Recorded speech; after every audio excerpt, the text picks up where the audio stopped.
ये कहानी है एक छोटे से गांव की, जहां का माहौल हमेशा ही परम शांति का था।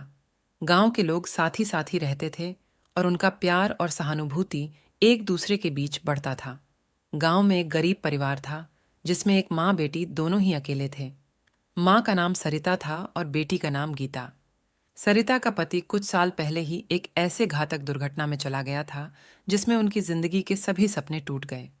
सरिता और गीता गरीबी के बावजूद अपने प्यार में सुखी रहती थीं। गीता की पढ़ाई का सपना उनके दिल की धड़कन था। वह हर रोज गांव के स्कूल में जाती और अपनी पढ़ाई में मेहनत करती। एक दिन गीता को गांव में एक पढ़े लिखे आदमी ने देखा। वह आदमी था गांव का शिक्षा अधिकारी, और वह देख रहा था कि गीता में अद्भुत पढ़ाई क्षमता है। उसने गीता के माँ सरिता से मिलकर उन्हें एक बड़े शहर में शिक्षा प्राप्त करने का मौका दिया। सरिता और गीता ने इस मौके को आगे बढ़ाने का फैसला किया। वे अपने छोटे से गांव को छोड़कर शहर चली गईं।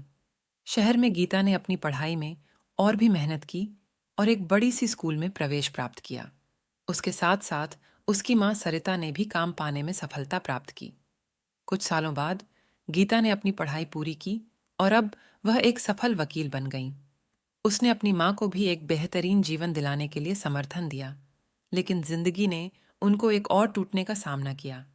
सरिता को एक गंभीर बीमारी हुई और वह इसका सामना करने के लिए तैयार नहीं थी।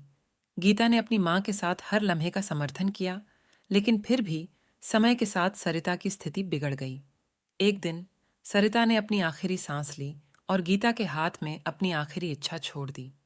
गीता के आंसू ने उसकी मां के चेहरे की मुस्कान को छुआ दिया। इस दर्दनाक कथा से हमें यह सीखने को मिलता है कि जीवन में हालात जैसे भी हों, हमें सकारात्मक मानवता और मेहनत के साथ आगे बढ़ना चाहिए।